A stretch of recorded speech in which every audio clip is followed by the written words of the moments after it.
नमस्कार दोस्तों, super Alex कैसे हैं आप। आज का वीडियो फिर लेके आया हूँ आपके लिए, बहुत शानदार वीडियो। दोस्तों बार बार आपको क्वेश्चन होता था कि सर प्रोडक्ट के हम डोज कैसे पता लगाएं, कि इसको कब लेना है, खाने के बाद लेना है या खाने से पहले लेना है, किस टाइप से लेना है।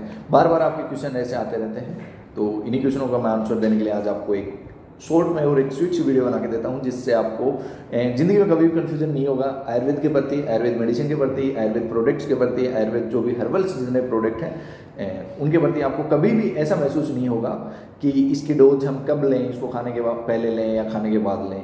क्योंकि ऐसे क्वेश्चन आम बात है ज़िंदगी में, लाइफ में आना कि ये खाने के पहले लिया जाए या खाने के बाद लिया जाए। क्योंकि ज़्यादातर आप देखते होंगे जो भी आप मेडिसिन लेते हैं, एलोपैथी मेडिसिन लेते हैं, तो वो जब भी आप लेते हैं तो अक्सर आपको ये कहा जाता है कि ये खाने के बाद लेने वाली टेबलेट है, इनसे पहले आपको कुछ खाना जाना चाहिए। ये क्यों होता है और इसका पीछे रीज़न क्या होता है, और ये खाने से पहले खाने के बाद का इनका अर्थ क्या होता है। दोस्तों बहुत सी मेडिसिन ऐसी होती हैं जो अपने जो स्टोमक है उसमें जाके कोई अल्सर पैदा न कर दें, तो इसलिए पहले जो फूड लिया हो यानी खाना खाया हो उसके बाद में उन मेडिसिन को लिया जाता है। जिससे क्या है कि मेनली जो खाली पेट जो भी आप मेडिसिन लें तो कहीं ना कहीं उनमें अल्सर होने का खतरा रहता है, इस कारण आपको बताई जाती है। आयुर्वेद में ऐसी जो भस्म जिनमें टेबलेट्स में डली होती है उनको छोड़ के बाकी ऐसी कोई भी चीज़ नहीं है जो आपको स्टोमक पे कोई भी इफेक्ट डालेगा, कोई भी मेडिसिन आपके स्टोमक पे ऐसा कोई इफेक्ट डाले। तो आयुर्वेद में आप निश्चिंत रहिए, ऐसा कोई भी उसमें साल्ट या ऐसा कोई भी केमिकल नहीं होता है जो आपको खाली पेट ही लेना हो या खाने के बाद ही लेना हो। ऐसा कोई भी उसमें ज़्यादा डिटेल में नहीं है, क्योंकि यहाँ केमिकल फ्री प्रोडक्ट्स होते हैं। आयुर्वेदा में जो भी प्रोडक्ट होता है उनमें हर्ब्स होती हैं, जैसे नीम हो गया, करेला हो गया, जामुन हो गया, त्रिफला हो गई, त्रिकटू हो गया, ये जितने भी जो मैं आपको नाम ले रहा हूँ ये मैक्सिमम हर्ब्स हैं। तो आप हर्ब्स को चाहे खाने से पहले खाइए या खाने के बाद खाइए, इनमें कोई ज़्यादा इतना डिफरेंस नहीं होता है, आप कभी भी इनका यूज कर सकते हैं। बट डिफरेंस ये है कि आयुर्वेद में जो प्रोडक्ट जब भी आप यूज़ करते हो तो आपको पता होना चाहिए कि ये प्रोडक्ट किस काम आता है, तो उसके हिसाब से उसको खाने से पहले और बाद में आप उसका अर्थ कर सकते हैं। जैसे आपको भूख को बढ़ाना है तो भूख को बढ़ाने वाले जो भी प्रोडक्ट होंगे वो आप खाने से पहले लेंगे। खाने को पचाने वाले प्रोडक्ट हैं जो खाने को डाइजेस्ट करते हैं वो प्रोडक्ट आप खाने के तुरंत बाद में लेंगे। क्योंकि अब मानिए जैसे for example digest fit syrup है, तो डाइजेस्ट फिट सिरप का क्या यूज़ है, उसका यूज़ है खाने को डाइजेस्ट करने का। तो जब आपका खाना डाइजेस्ट हो रहा है उस टाइम पे आपको उसको यूज करना है। जैसे लियोसेफ सिरप है, उसका काम है भूख को बढ़ाना, लीवर को तंदुरुस्त करना। लीवर का क्या काम है अपना, लीवर पिछली वीडियो में मैं बताता था, लीवर अपने बॉडी का एक ऐसा ऑर्गन है जो भी आपका फूड आ रहा है उसको देखता है कि ये खाने के लायक है, ये पचाने के लायक है। एक तरह से अपने बॉडी का बॉडीगार्ड है वो। तो लीवर का वो काम है। तो बॉडीगार्ड का काम आपको जो खाना आ रहा है उस टाइम पे उसकी ज़्यादा यूज है, तो उस चीज़ को आपको खाने से पहले यूज करना है। बाकी जितनी भी सिरप हैं उनको आप कभी भी यूज़ कर सकते हैं, ऐसा कोई भी उनमें इशू नहीं रहता कि इसको खाने के बाद लें या खाने के पहले लें। तो आपका ये सिरप का एकदम क्लियर है, डाइजेस्ट फिट सिरप है वो खाने के तुरंत बाद लेनी है, और लीवर से रिलेटेड कोई भी सिरप है वो आपके खाने से पहले लेनी है। इसके अलावा बात आती है जूसेज की।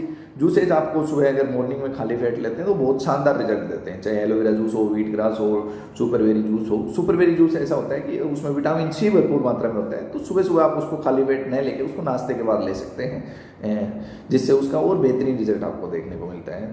इसके अलावा जितने भी जूस हैं, अगर कोई भी और आप जैसे सुबह करेला, नीम, जामुन, ऐसे कोई भी अगर आप जूस पीते हैं तो खाली पेट आप जूस का यूज़ कर सकते हैं। तो मॉर्निंग में आप जूस का यूज़ कर सकते हैं, सिरप का यूज़ आप कभी भी कर सकते हैं। जो भी आपके डाइजेस्ट करने वाली सिरप हैं, खाने को पचाने वाली सिरप है, उनको खाने के तुरंत बाद में यूज़ करें। और जो भी आपको भूख को बढ़ाने वाली है यानी अमाशय गति यानी स्टोमक पे वो जो इफेक्ट डालने वाली जो भी हर्ब्स हैं तो वो आप खाने से पहले यूज़ करें। तो ऐसे करके आपका सिरप हो रही है। अब बात आती है टेबलेट्स की। टेबलेट्स में क्या होता है कि ज़्यादातर टेबलेट्स में बहुत से टेबलेट्स में भस्म भी मिलाई जाती है, जैसे लोहा भस्म हो गई, सरवण भस्म हो गई, चांदी भस्म हो गई, या फिर प्रवाल पिष्टी हो गई, गोदंती भस्म हो गई। इस टाइप से उनमें जो भी भस्म्स होती हैं तो उन प्रोडक्ट्स को आपको क्या करना है, खाने के आधे घंटे बाद में यूज करना है, जिससे आपका स्टोमक लगभग इम्पट्टी पे हो जाता है और आपका खाना भी लगभग डाइजेस्ट हो जाता है। तो उसको आधे से 1 घंटे के बाद में यूज करना है टेबलेटों को। जब भी आप कोई भी टेबलेट, आयुर्वेदा की कोई भी टेबलेट आप यूज करें उसको। इसके अलावा आप अगर आपके जो डॉक्टर है यानी चिकित्सक है, आयुर्वेद चिकित्सक है, उसकी देख रेख में अगर आप इसका यूज कर रहे हैं तो वो आपको हर जो भी प्रोडक्ट जब भी आपको लेने को बोलते हैं, जो भी मेडिसिन आपको लेने को बोलते हैं, तो उसमें वो चीज़ें बताते हैं। तो ये तीनों जो कैटेगरियाँ होती हैं मेनली आयुर्वेद में, जैसे जो जूस की बात करें यानी सवरस की बात करें तो आप खाली पेट भी यूज़ कर सकते हैं। चूर्ण जब भी होते हैं या उसको आप खाने के तुरंत बाद भी यूज ले सकते हो। तो इस टाइप से ये जो भी कैटेगरीज हैं, इस कैटेगरी के अकॉर्डिंग आप उसकी खाने के बाद लेना है या पहले लेना है उसका निर्धारण कर सकते हैं। इसके बाद आता है कि डोज कितनी ले, मात्रा कितनी ले। तो बार बार मैं आपको बताता रहता हूँ कि मात्रा जो भी अपने सिरप की मात्रा है वो आपको डिजीज़ के अकॉर्डिंग लेनी है, क्योंकि आयुर्वेदा में या कोई भी चीज़ हो उसके एमजी जो भी निर्धारित होता है उसको डिजीज़ को यानी उस रोग को देख के निर्धारित होता है। अब जैसे आपको आज फीवर आ रखा है तो आपको जो फीवर के लिए महासुदर्शन क्वाथ है तो उसका आपको उस दिन बहुत ज़्यादा यूज करना चाहिए, मतलब 30-30 ml आप दिन में 3 टाइम यूज कर सकते हैं। अगर आपको आज खांसी है तो कोफिन सिरप है उसका 20-20 ml 3 टाइम यूज कर सकते हैं। जब आपको रोग हो उस दिन की बात है ये।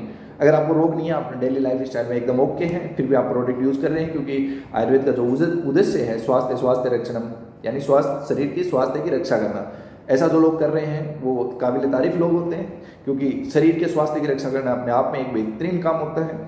क्योंकि जब हेल्थ और वेल्थ, जब हेल्थ आपकी अच्छी रहती है तभी आपकी वेल्थ अच्छी रहती है। अगर आपकी हेल्थ खराब है तो आपके पास कितना भी वेल्थ हो जाए, कितना भी पैसा हो, आप वो चिकित्सा में खर्च कर देते हैं, मेडिसिन में खर्च कर देते हैं, बड़े बड़े हॉस्पिटल्स में खर्च कर सकते हैं। तो इससे क्या है कि आपको सबसे पहले अपनी जो हेल्थ है उसको बचा के रखना है। तो अपने स्वास्थ्य को बरकरार रखने के लिए अगर आप प्रोडक्ट यूज कर रहे हैं पहले से, अगर आप सावधानी कर रहे हैं तो आप उनकी नॉर्मल डोज जैसे 10 ml जितने भी सिरप है उनकी डोज आप नियंत्रित ले सकते हैं, रेगुलर ले सकते हैं। जैसे बार बार मैं मेरी हर वीडियो में आपको बताता आ रहा हूँ कि कोई भी अगर आपको डिजीज़ होती है या कोई भी आपको रोग होता है तो आप उसके अकॉर्डिंग ही डोज या उसके अकॉर्डिंग ही आप प्रोडक्ट लें, और रेगुलर भी आप अपने शरीर को डिटॉक्सिफिकेशन करते रहें।